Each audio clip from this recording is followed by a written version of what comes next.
बिस्मिल्लाहिर्रहमानिर्रहीम। इय्याका नअबुदु व इय्याका नस्तईन। मेरे पाकिस्तानियों, आजकल एक अंग्रेज़ी में रेन ऑफ टेरर कहते हैं, खौफ फैलाया जा रहा है। एक खौफ की फ़िज़ा बनाई गई है कि जो भी कोई तहरीक इंसाफ से कुछ भी उसका कनेक्शन हो, रिश्तेदार हो, पॉलिटिक्स से कोई कनेक्शन ना हो, रिश्तेदार भी किसी तहरीक इंसाफ वाले का हो, कोई बिजनेस पार्टनर हो, यानी कोई भी किसी की कनेक्शन तहरीक इंसाफ के साथ हो, उसके ऊपर तशद्दुद, उनके ऊपर जुल्म, उनकी बिजनेसेस बंद, उनके घरों के ऊपर छापा। यानी ऐसी मैंने तो अपनी ज़िंदगी में इस तरह के कभी हालात नहीं देखे। हम सिर्फ पढ़ते होते थे, फिल्मों में देखते थे कि जो हिटलर का जर्मनी था, जिसको नाज़ी जर्मनी कहते हैं, उधर हम इस तरह की चीज़ें सुनते थे कि रात के छापे पड़ रहे हैं, रात को घुस गए हैं हथियार पकड़े हुए लोग निहत्थे शहरियों के पास और उनको घर तोड़ दिया, उनको पकड़ के ले गए। जिसको पकड़ने आए, अगर वो नहीं है तो जो मर्जी मिला उसको पकड़ के ले गए। उनकी बात नहीं करूँगा जो चले गए हैं, मैं उनकी बात करूँगा जो इस मुश्किल बर्बरियत के दौर में और इस जुल्म के दौर में आज भी खड़े हुए हैं।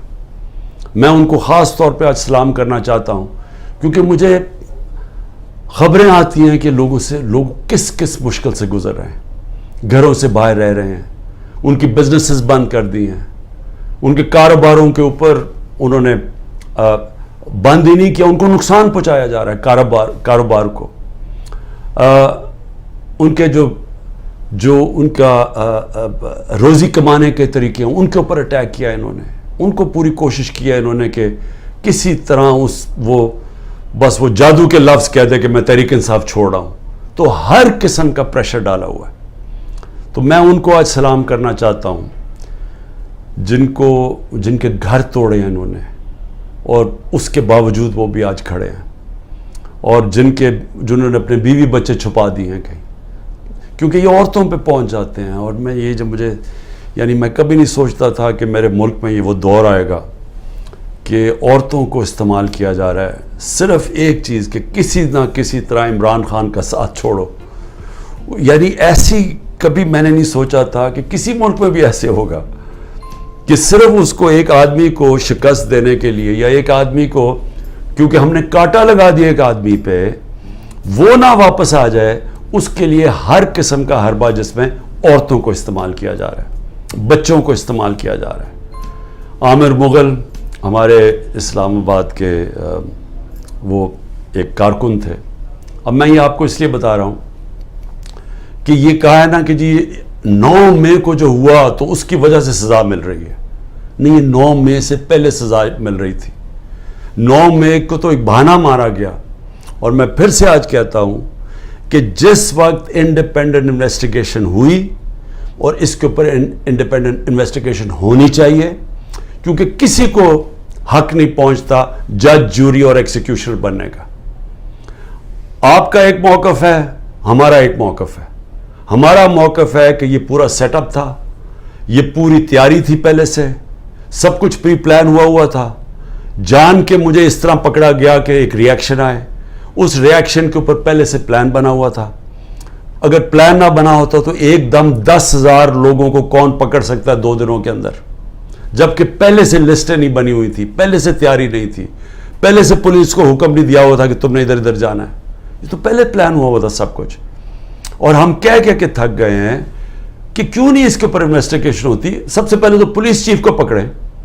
क्या था, या आईजी जो पंजाब था, ये दंदनाता फिर रहा है, इसको क्यों नहीं पूछते कि क्या हुआ था, जब इतनी देर 2 घंटों के अंदर एक काफिला आ रहा था वहाँ से लिबर्टी चौक से, इसको भी नहीं पूछा।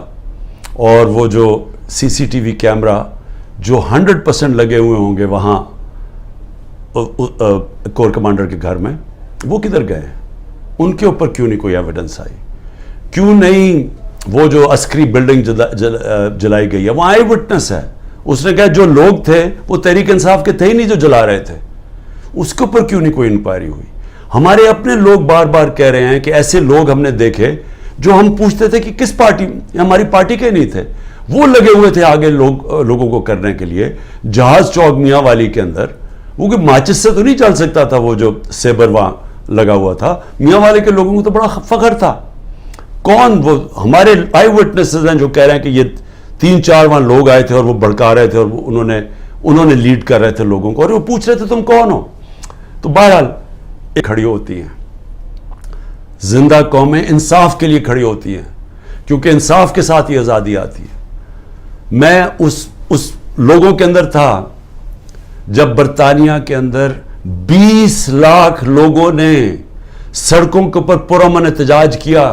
میں اس احتجاج میں شامل تھا 2003 میں جب انہوں نے کہا کہ عراق کی جو جنگ ہے جو برطانیہ شرکت کر رہا ہے یہ ناانصافی ہے عراق کے لوگوں سے. برطانیہ کو فائدہ ہو رہا تھا, تیل کے لیے جنگ تھی, لیکن لوگوں نے زندہ قوم نے کہا کہ یہ ناانصافی ہے عراق کے لوگوں سے اور وہ 20 لاکھ لوگ سڑکوں پر نکلے. یہ زندہ قوم ہوتی ہے. یہ جو کرنے جا رہے ہیں, یہ جو سروں کو خوف پھیلا رہے ہیں, گھر توڑ رہے ہیں, یہ گاڑیاں اٹھا لی, جا کے گاڑیاں چوری کر لی. شاہ فرمان کے اور بھائیوں کی 3 گاڑیاں چوری کر لی, 2 گاڑیاں چوری کر لی اسد کیسر اور اس کے گھر کے لوگوں کی. شاہرام ترکئی ان کے گھر میں جا کے 2 گاڑیاں جا کے اٹھا کے لے گئے. پولیس چوری کر رہی ہے. جن کے گھروں میں جاتے ہیں وہاں چوری کر لوٹ لیتے ہیں. میرے گھر میں جب یہاں آئے تھے تو جو چیز ملی چوری کر کے لے گئے. تو کیا ہم اس کو قبول کریں گے اور خوف کے سامنے جھک جائیں گے, یا ہم ایک زندہ قوم کی طرح کھڑے ہوں گے؟ یہ جو اس وقت خوف پھیلایا جا رہا ہے, میں آپ کا مقصد اس کا بتا دوں. اس کا مقصد یہ ہے کہ انہوں نے پلان کیا ہوا یا ملٹری کورٹ کے ذریعے یا یہ کوئی قتل کے کیس اور ڈال رہے ہیں, یا ابھی میرے پاس کوئٹہ کا قتل کا کیس ڈال. ان کی کوشش یہ ہے کہ مجھے پھر اب انہوں نے پکڑنا ہے. اس کے لیے گراؤنڈ تیار کر رہے ہیں کہ خوف اتنا پھیل جائے کہ جب آپ عمران خان کو پکڑیں تو قوم چپ کر کے بیٹھ جائے. یہ سارا پلان ہے.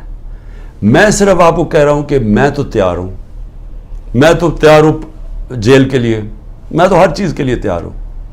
اللہ کے اوپر پورا اعتماد ہے. میں تو یہ اپنی ذات کے لیے کر نہیں رہا, یہ تو میرے اپنے ملک کے لیے. میں جب نکلا تھا آج سے 27 سال پہلے تو میں تو جہاد سمجھ کے نکلا تھا کیونکہ اللہ تو مجھے سب کچھ دے بیٹھا تھا.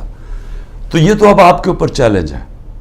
کیا آپ نے چپ کر کے ظلم ہونے دینا اپنے اوپر اور اپنا مستقبل ختم کرنا ہے, یا آپ نے پرامن احتجاج کرنا ہے اور سب نے مل کے کرنا ہے کہ یہ ظلم ہمیں قبول نہیں, ہم آزادی چاہتے ہیں, ہم حقیقی جمہوریت چاہتے ہیں.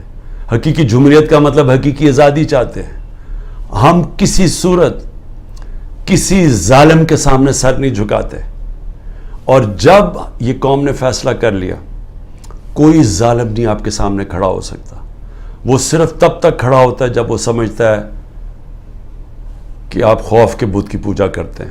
آپ نے ابھی تک ہمارا چینل سبسکرائب نہیں کیا تو ابھی سبسکرائب کریں اور بیل آئیکن کو کلک کر کے ہماری لیٹسٹ ویڈیوز کے بعد ہمارے T V channel OTV overseas television کو ابھی سبسکرائب کیجئے. گھنٹی کا بٹن دبانا مت بھولیے تاکہ اہم اور معلوماتی ویڈیوز آپ تک پہنچتی رہیں.